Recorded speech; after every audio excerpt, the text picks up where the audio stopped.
მეგახლავართ ევა შაინიძე ყოფილი მჟავრდებული ერთი სიტყვით მე მინდა საზოგადოებას ვაცნობო ის რომ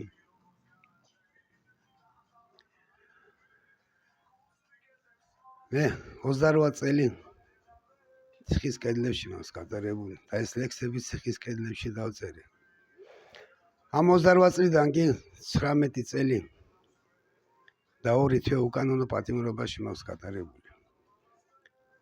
ამ ურცხვი და არაადამიანი რეჟიმების ხელში. დაწყებული შევარდნაძის რეჟიმიდან სააკაშვილის რეჟიმი და ეს უსირცხვილო და უნამუსო, რომელსაც ოდნავ ღირსებაც რო არ შემორჩენია ქართული ოცნების მთავრობის ხელში. თინარაძე გამოდის და